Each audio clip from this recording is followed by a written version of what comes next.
Yo, it's Prince Simp. I'm not in the building, I'm in the car, but listen, I get this news to you right away. As far as black men being black, in the black gladiators in the box and all that. Subscribe to the channel. Stephen A. Smith claps back at Willie D. You heard it here first. Let's get it. Willie D.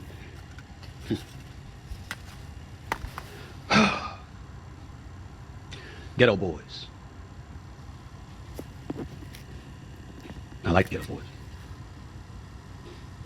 There's certain things I love God and I'm a brother, so you know, I try to have a forgiving nature. And when I don't want to forgive somebody, I don't engage in vengeance and all of this other stuff. I just don't mess with them. I don't talk to them. It's all right, you know. So Willie D and I probably never speak in life, and that's cool. Don't know him, never met him. If I did, I'm sorry, I don't recall.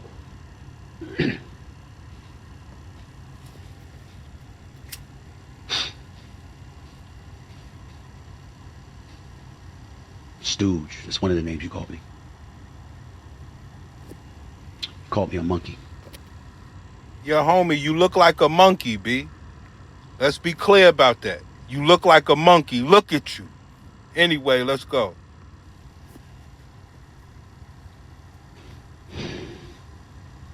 If you're wondering why I closed my eyes just now, it's because I did a quick prayer to not get in your ass. People don't like when I pause the video, but he said he would get in Willie D's, ass or whatever the case is. Pause. That's first and foremost. But he can't say that because he'll get canceled on ESPN. Then I stopped the video because we don't respect people who say what they would do, what they could do. You have an open platform. You can invite that man to have a conversation, or you can invite that man to pause beforehand, get in his ass. But, like I said, you black folks done went way soft where you a gangster behind the fucking internet, like mediocre tutorials and O'Shea. And I won't.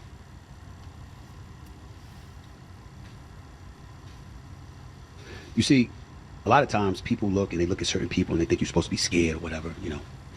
And it's not whether you can win or lose in a fight. It's not whether you can get harmed or not. It's what you're willing to get harmed for. Oh, come on, man.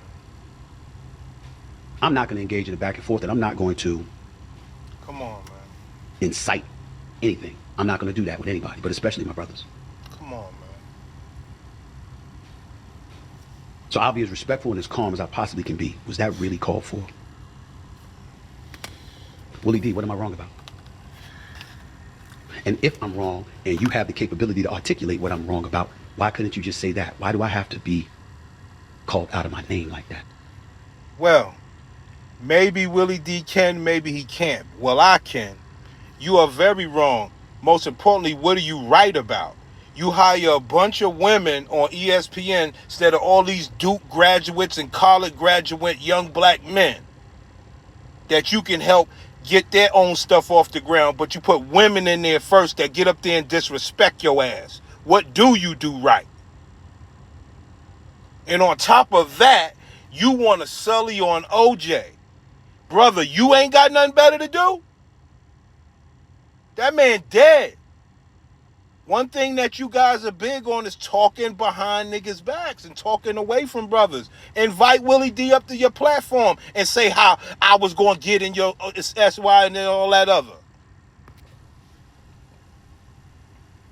How do you think that helps us when you say such things about another black man? This is why we call, this dude need to be straight canceled.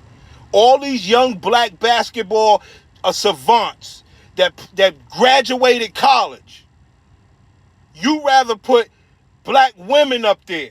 You don't get these you don't do nothing for the black boy. Talking this black shit.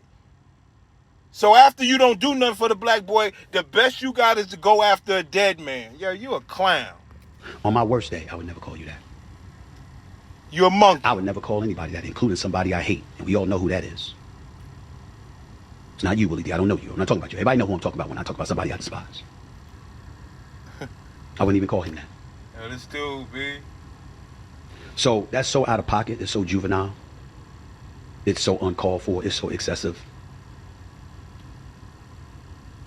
Maybe you should look in the mirror and ask yourself, does it apply more to me or you? I ain't never called no black person that. And Brother.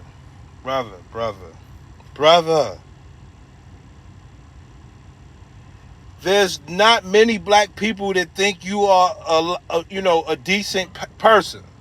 Unfortunately, there's not many people that think that. So what you would say and what you won't say don't matter. You have said enough. And the problem with you dudes on the internet is you believe nobody should say nothing about what you say. You're a clown. importantly, I don't treat black people that way just because they disagree with my take. Now, I just gave you examples in terms of OJ's situation being televised. We saw what we saw in terms of the evidence. We understood why he was found not guilty in a criminal trial. As a member of the OJ team, Carl Douglas, who worked under Johnny Cochran, came on this show not once but twice to explain. So we got that. Then we have to get to the point where I was not really talking about OJ in terms of being acquitted on the murder charges. I'm talking about all the things that came associated with him, not to mention the fact that he did not want to be a part of our community. When we talk about sellouts and stuff like that, who was a bigger one when it came to our community than OJ? He wanted nothing to do with it. Whoa, you lucky I don't got my horns. This dude is you're a way more bigger sellout than OJ. For OJ to be on cam in them show and you not to help them guys, for OJ is way greater than you. Yo, this dude, you don't get to play on black people harps like that. We've had it with you, brother. So by you doing this video, you are not clearing the air. Nothing. And made that very, very clear until he was indicted on double murder charges. And Johnny Cochran tipped him off to what he needed to do in order to ingratiate himself with our community and elevate the level of support that was needed. As they turned it into an issue of race, when we all know it was really about fame, because as Chris Rock once noted in his stand-up comedy, if OJ was a bus driver, his ass would have been in jail.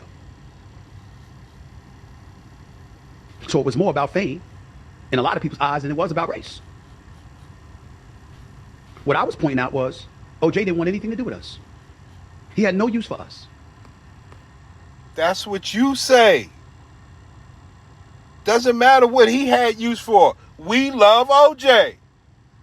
Fuck is wrong with you? LeBron ain't got no use for us. We love LeBron. Michael Jordan ain't got no use for us. Kobe ain't had no use for us. We love Kobe. Bro, you don't get to speak for the black diaspora. You ain't built like that. But yet, when he gets indicted, and that same community that he embraced so much, that he treated like family, wanted nothing to do with him, he came our way, looking for support from us as black people. You're damn right. That's what he's supposed to do. Listen, Kobe had criminal charges. Kobe was no angel either. Come on now. And my point is, that is the reason, along with everything else, why the BET Awards should not have honored him with their in memoriam segment. Your ass is had now. So they should have honored Kobe, and he was a criminal. That's why I say, yo, I'm going to end the video right here. But what I'm saying is, like, listen. These black dudes are crazy. So we should honor Kobe. Well, who should we honor then? Particularly with those other great names up there who were never blemished with such accusations, along with a flagrant and open desire to disassociate themselves from their very community, like OJ did. If you disagree with that, I get that. Say so. Subscribe to the channel, man.